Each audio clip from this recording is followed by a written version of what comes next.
por supuesto, gran parte de nuestro programa, gran parte del recorrido de esta mañana tiene que ver con Santiago Maldonado. Con Santiago Maldonado, que hace un mes que está desaparecido y que estamos exigiendo su aparición con vida en esta multitudinaria marcha de ayer a la Plaza de Mayo. Y hoy estamos hablando con distintos actores sociales que están vinculados de una u otra manera con Santiago Maldonado. Estamos ahora justamente aquí en el estudio para compartir una entrevista con Ernesto Moró. Ernesto, muy buenos días, gracias por estar con nosotros. Hola, ¿qué tal? Un placer, muchas gracias que hayas venido. Igualmente. Ernesto es presidente de la Asamblea Permanente por los Derechos Humanos. Bueno, primero me gustaría escuchar una reflexión tuya respecto a la cantidad de gente que había ayer en Plaza de Mayo y en distintos lugares de la Argentina reclamando por Santiago. Sí, realmente la convocatoria fue enorme, es algo importante, ¿no? Que esto demuestra la vitalidad del pueblo argentino, ¿no? Para este tipo de situaciones. Es decir, la Plaza de Mayo no se podía penetrar, estaban hasta Florida impenetrable todas las avenidas y las calles, ¿no? Así que, y había gente también en las proximidades del obelisco, etcétera. Y como siempre, todo el mundo entra y sale. Quiere decir que, bueno, es difícil ponderar la cantidad de personas que se acercaron en un horario entre las 4 de la tarde y, digamos, las 7:30, en donde empieza a terminar el acto, ¿no? Ernesto, estuviste en Esquel la semana pasada, preparaste el habeas corpus preventivo que se presentó por Santiago. ¿Cómo viste la situación allí yendo a Esquel? Bueno, la situación es muy dura, ¿no? Porque ustedes saben que tenemos dos regionales allá, la regional Esquel de la PDH y la regional noroeste de Chubut, que son quienes están poniendo el cuerpo y gracias a la colaboración de los organismos de derechos humanos que han, las organizaciones sociales, sindicales, etcétera, etcétera, que están generando un escudo protector a la gente, ¿no? A los militantes, al pueblo mapuche. Entonces, gracias a esta visibilización que hemos tenido por la participación desde afuera, que se está desentrañando también la gran violencia interna que hay acumulado en Esquel, ciudad sitiada, ¿no? Políticamente sitiada. ¿Y qué significa, para el que se le pueda escapar el término, en lo que nos están mirando, la presentación de un habeas corpus preventivo? Bueno, nosotros hemos observado la persecución que hay, primero a los mapuches hace un par de años, ¿no? Hace poquito, recién lo estaba escuchando Julio Saquero, que es referente, miembro de la Mesa Directiva Nacional, que está en la zona. Pero estamos estableciendo, se está persiguiendo no solo a los militantes de derechos humanos, no solo a los amigos y familiares de Santiago, sino que se está persiguiendo indiscriminadamente a personas y a periodistas. Periodistas han sido trasladados de un lugar a otro para que dejen de dedicarse al tema de Santiago. Es decir, hay una censura enorme de los medios de comunicación hacia los trabajadores de prensa. Nos encontramos con esto. Todo esto lo hemos expuesto claramente ante el Juzgado Federal y ha sido una manera también de compartir la visibilidad de esta situación para que se sepa, y como reaseguro de que no ocurran episodios violentos contra ellos, porque hay persecuciones de personas, porque hay amenazas, en fin, y hay situaciones tales como aparecen quemados algunos vehículos atribuyéndolos a una supuesta organización terrorista que realmente no sé si existe, porque la reivindicación mapuche es una reivindicación realmente pacífica, y además son los destinatarios de la violencia institucional. Se cambió la carátula de la causa, se habla de desaparición forzada. Concretamente, con una causa de desaparición forzada, ¿qué te parece a vos? ¿Cuál te parece a vos que es el lugar que tiene que tomar hoy por ejemplo, la ministra de Seguridad, Patricia Bullrich, los funcionarios del Gobierno Nacional, los responsables de la Gendarmería? Yo creo esto le afecta al presidente, ¿no? Por eso yo creo la ministra ha tenido una actuación realmente bochornosa en toda esta etapa y la sigue teniendo, ¿no? Lo vimos con los incidentes creados por la policía a la salida de la marcha de ayer, ¿no? Es decir, que la generación de violencia y lo que está ocurriendo en Córdoba también, hay un plan para generar violencia que es muy sencillo hacerlo. Entonces, es muy sencillo generar paz, ¿no? Entonces, bueno, la función de la ministra ha sido pero tan mala que, ¿no? Que, bueno, esto es cuestión de gobierno. La PDH no se va a meter en los con el gobierno, sino va a denunciar los hechos que ocurren. Así que el gobierno debería tener que cambiar, porque esto es teorizado. En todo pero concretamente en términos de derecho, digo, esto te pregunto vos con tus conocimientos de abogado. Claro. La figura de desaparición forzada, que uno entiende es, bueno, la justicia diciendo aquí actuó el Estado. Este es el Estado que actúa de esta manera, usa legítimamente la fuerza y desaparece una persona. ¿Sí? ¿Qué es lo que sucede con ese Estado que está siendo investigado? ¿Cómo se dividen las aguas ahí? Quiero decir, es el Estado que lo está buscando, el que está siendo acusado. ¿Cómo es la figura legal allí? ¿Cómo se acomoda? Bueno, esto, el Estado es el Porque digo, ¿me entendés que la figura en democracia es rara de comprender? Digo, ¿cómo hacemos entonces? Estamos diciendo que es el Estado y el Estado es el que lo debería estar buscando, Santiago. ¿Qué garantía tenemos entonces? ¿Cómo es? Bueno, el Estado es el desaparecedor. Lo mismo ocurrió con ustedes saben que en la Argentina, junto con Guatemala, fueron los experimentos de desaparición forzada más importantes de la humanidad, ¿no? Especialmente Guatemala. Quiere decir que el signo de desaparición forzada acá en la Argentina es muy importante. Es decir, lo llevamos todos en la conciencia, aparición con vida, etcétera, etcétera, dónde están los desaparecidos, forma parte de nuestra historia social, política. El hecho de que desaparezca usted, y esto empieza con un gobierno democrático que era el de Isabel Martínez. Isabel Martínez desapareció miles de argentinos durante su presidencia, y en ese momento fue creada la APDH en el año 75 para luchar por la aparición con aquel vida. decreto de aniquilación de la... Con los decretos de aniquilación, el operativo Independencia, etcétera, etcétera. Entonces, es una de las figuras más fundamentales. Es decir, el Estado es responsable, no solo a través del Ejecutivo, sino del Legislativo y del Judicial, porque todos tienen que colaborar con la aparición con vida y detener a los culpables.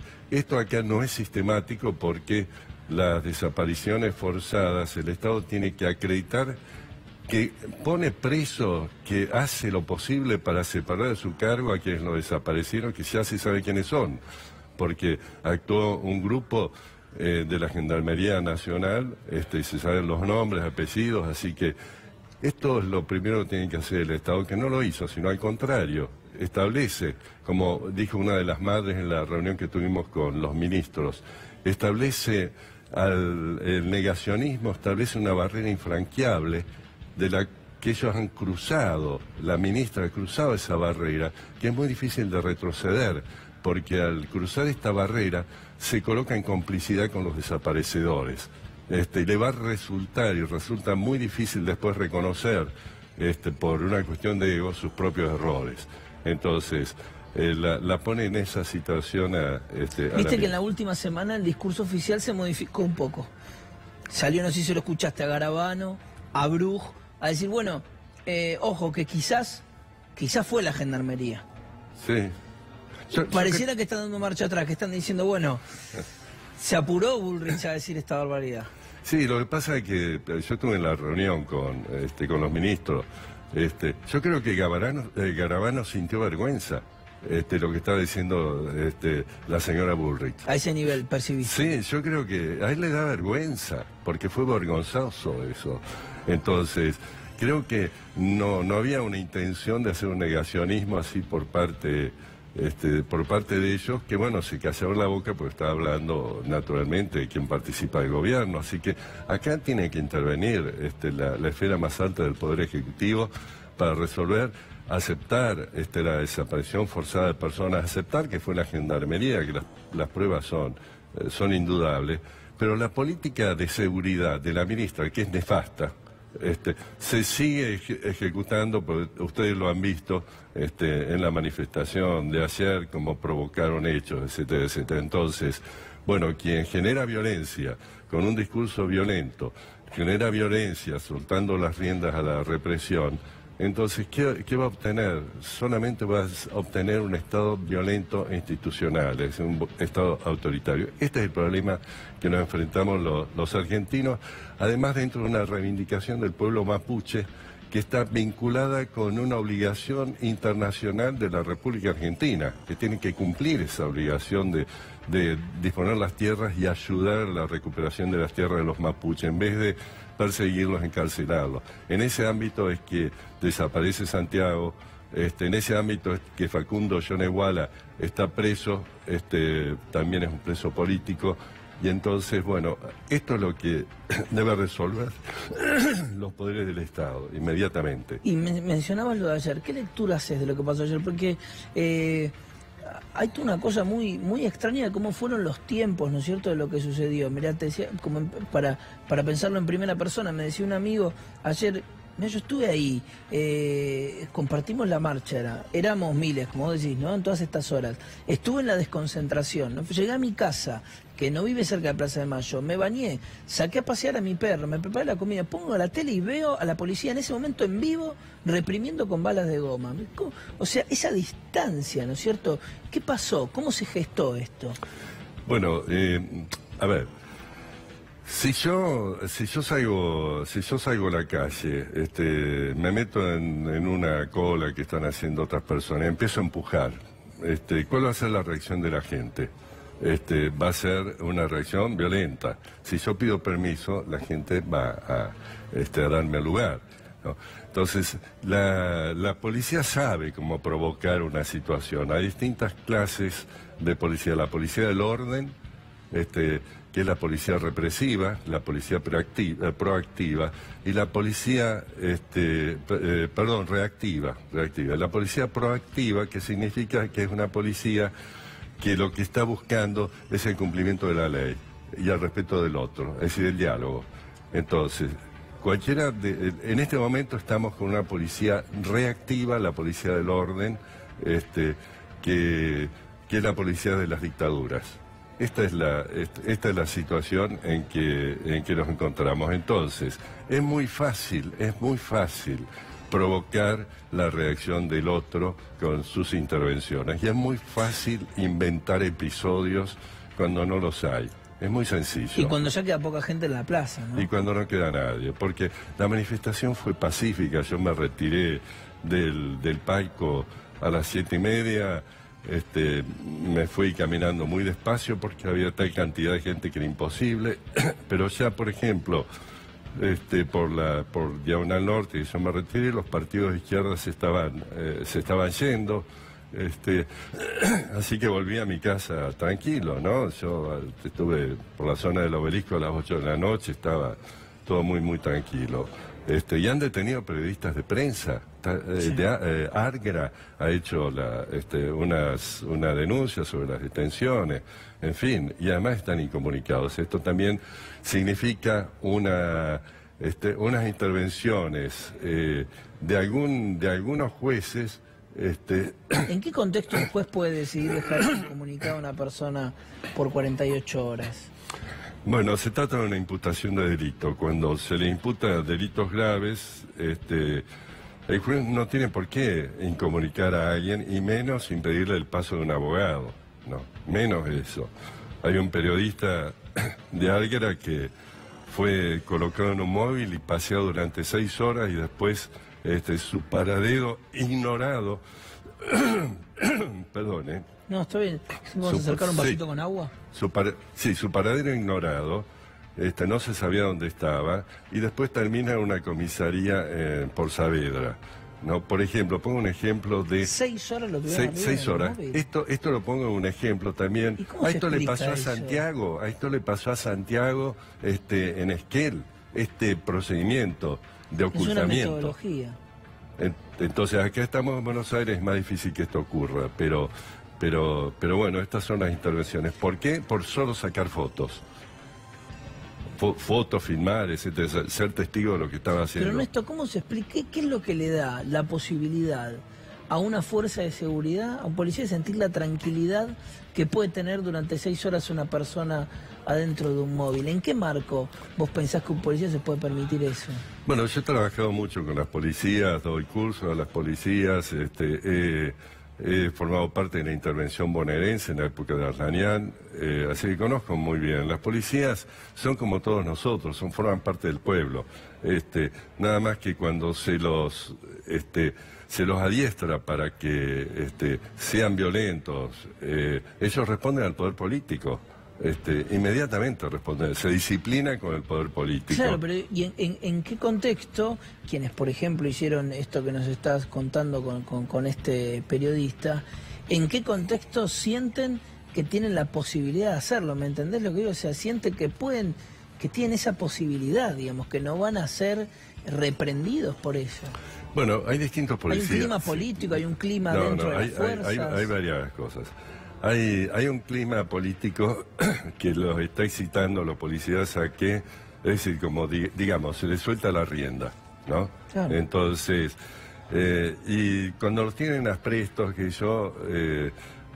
bueno, hay una necesidad de cumplir políticamente porque esto los entrenan para reprimir manifestaciones. Están con esta idea fija, pero no todos los policías son así, ni todos los policías quieren ser así. Claro. Y además los policías saben que después va a venir un gobierno que sí respete las instituciones democráticas, que los va a juzgar, los va a expulsar de la policía, se van a quedar sin trabajo y van a ser escrachados públicamente.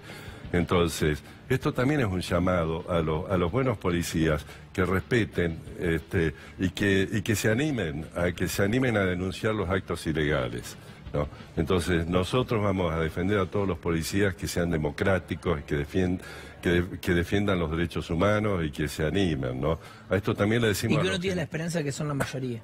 Claro, por supuesto, forman parte de nuestro pueblo. También le decimos este mensaje a los gendarmes de Esquel: rompan el silencio, porque el ocultamiento ya se conoce. Entonces... Que es tan caro también para nosotros, ¿no? El cerco de silencio de la Fuerza de Seguridad, de los militares. Claro, el problema es el verticalismo que tienen al estilo del ejército, de las Fuerzas Armadas, que genera un poder absoluto de la dirección hacia abajo. Entonces, tienen miedo, tienen terror a la dirección, los policías de base, los que reprimen. Entonces, hay que romper esa estructura militarizada. Fíjense que nos movemos con leyes de la dictadura todavía. Hasta el Servicio Penitenciario Federal tiene leyes de la dictadura de Onganía. Entonces, es algo lamentable que los legisladores deben ocuparse de esto. Denunciar, llamar a la ministra también a que rinda cuentas. En fin, estamos en una situación de crisis porque la violencia genera violencia y los organismos de derechos humanos estamos por la paz social con justicia. Entonces, de esto se trata, ¿no? De salvar las instituciones republicanas. Ernesto, muchísimas gracias por estar con nosotros. No, gracias a todos. No perdamos la voz, no perdamos la palabra, porque la palabra es nuestra arma. Y además no perdamos a los periodistas independientes, que son necesarios e imprescindibles en estos momentos de tanta represión institucional y tanta prensa corrupta por cuestiones económicas, políticas, etcétera, etcétera, al servicio de los intereses de clase. Así que, bueno, gracias a la prensa independiente y hablemos, digamos lo que tenemos que decir. Muchas gracias, Ernesto. Bueno.